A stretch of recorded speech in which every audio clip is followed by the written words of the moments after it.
Hey guys, welcome to episode 12 of my FIFA 13 Arsenal career mode. In this episode, I'll have a Premier League game against Southampton and then a big FA Cup match against Charlton Athletic. But first, let's get into my youth scouting system.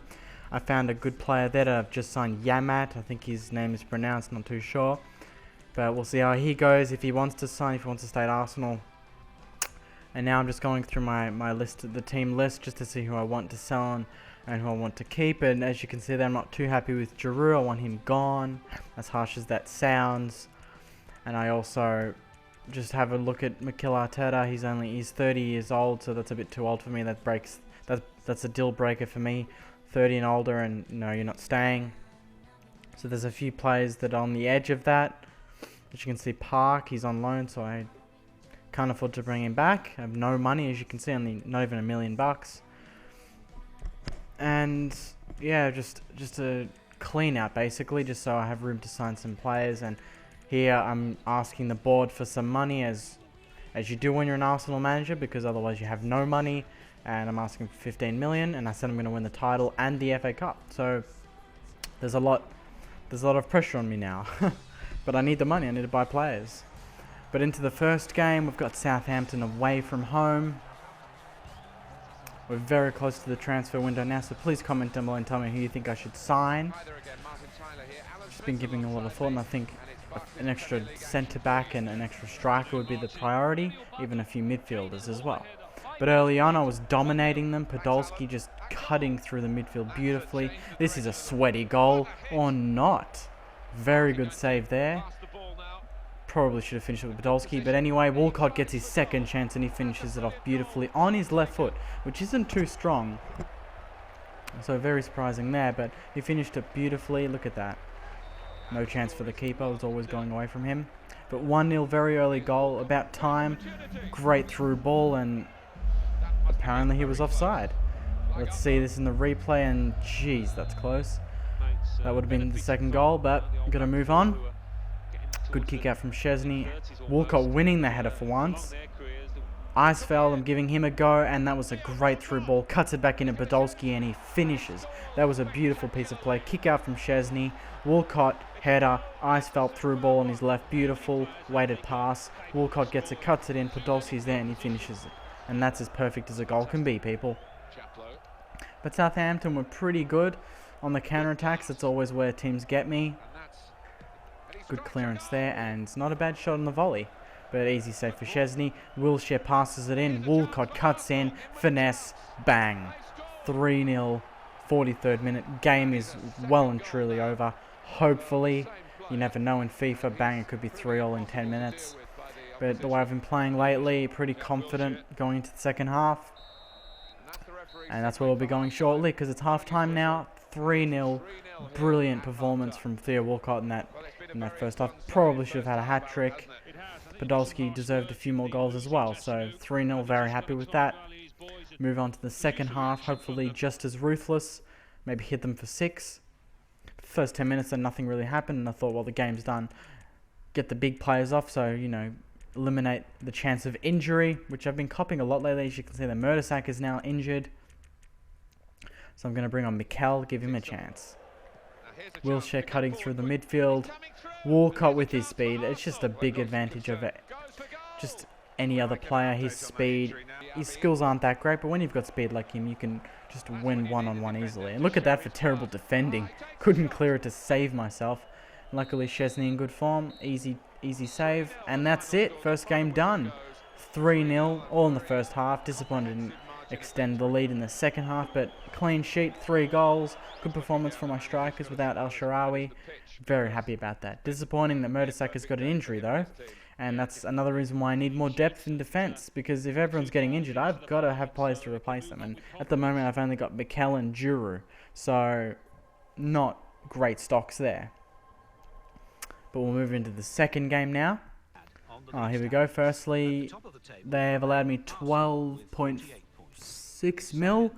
Okay then, no worries. It's close enough to the 15 that I wanted. That should be enough to sign a few players, especially with the money I should make from selling players like Arteta and Giroud. But now, because we're getting so close to the transfer window, I've got to have a look at some players and and see who I think I might want and their prices. And as you can see there, going for a centre back, and the age limit between 17 and 22. So very young I want. I don't want players over that age. Not if I can help it.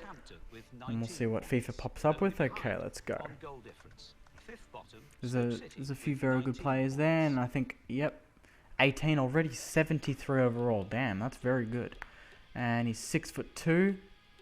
His stats don't look too bad. Pretty big size for an 18-year-old. And yes, as you can see there, a lot of important stats, defensive stats in the high 70s already. So at 18 and showing great potential there, I like how they tell me that. I know if they're going to be a good player or not. And the asking price is just under 8 mil. I'll give them 5.9, and this is another good addition to FIFA 13. I like that you can add a player to the deal, and I'm not keen on, keeping Coquelin. I think I'll get rid of him. And the captain wants some money. Well, of course, Vermaelen. We'll give you some money anytime, buddy. And here we go. What does he want? He wants 120. Don't think he would get that if he asked that in real life, but there you go. And they have accepted. Very good. They want Coquelin. That was surprising. And 15 a week, 4 years is what I'll go. As that's what he wants, and not crucial, but he will be an important first team player, and that always makes sure that they're going to come across. If I tell them they're going to be a bench player, I doubt he will. And an offer here from Stoke City for Kieran Gibbs, rejected. I don't really have a good backup left back at the moment, so if I can replace Gibbs, then I might sell him off, but I'll give him a few more seasons, hopefully. And now to the big FA Cup match against Charlton Athletic. I've got to stay in it because I did promise the board that I would win it. And if I don't, then that might cause some problems at the end of the season, even if I do win the league title. So I'll get into it now. Hopefully continue the form that I showed in the previous game. And they've got Wright Phillips, so very risky player. And as you can see there was no first half. I cut that out. Nothing happened. Charlton passed it around. I passed it around. Hardly any shots. So I thought, nah, I'm not going to make my viewers watch a boring game. I've got to get some excitement into it. And that's what I did here. Attacking, bang, Podolski on his left, top corner. Done deal. Beautiful. Don't know why I couldn't do any of that in the first half. It's funny how that happens in FIFA, where you play so shit and then suddenly you're winning 3 or 4-0 and it's just flowing. It's in your head. It's just, well, it is for me. It sounds weird, I know, but when I'm in the zone, I'm killing everyone and it's beautiful. And when you're in that iffy zone where you're not even too interested in playing, things don't go too well for you. But luckily, I kept them to 0 and I scored myself. And that's what's important. But they had a very good chance there. That should have been a goal. But luckily enough, they missed it. Still 1 goal ahead. Got to make the changes, keep the fresh legs on so we don't get too complacent. That's very important. And in FIFA, when your players are tired, you can actually feel it now. In FIFA 12, you could probably get away with it, but in 13, if they're tired, it's very likely you'll get overrun. And look at that. Another very good chance. Good defending there. Just kill the ball, get it out. Cazorla on the left. He's obviously going to cut him. Passes it in. Yamat. First gamer, I think it is. Not a bad chance there. And Yamat again. Jeez, I'm going to have fun saying this name. Yamat gets the ball. And yeah, that's just not good. And when he's 16 years old, you can kind of let him off. It's a lot of pressure. Only Theo Walcott was probably that young when he played, or 17, I think, and we're seeing the best of him now. So we'll see what happens with Yamat. But that's it, full-time 1-0, still in the FA Cup, thanks to a beautiful Lucas Podolski goal in the 62nd minute. So many times this season he saved us. Got to thank him for that. And to think, at the start of the season I was considering selling him. Luckily I kept him. There you go, the stats are basically identical. They had more possession, I had more tackles as I usually do. Passing was pretty high for both teams, and shot accuracy obviously exactly the same. So not bad at all. That's it for the episode, guys. Thank you very much for watching again. Episode 13 will be out very shortly. Vermaelen's accepted. And Olivier Giroud, I've got an offer for him, and see you later. He's going to Borussia Dortmund. But that's it, guys. Thank you very much. Please like the video below, comment down below, and subscribe above. Have a good week.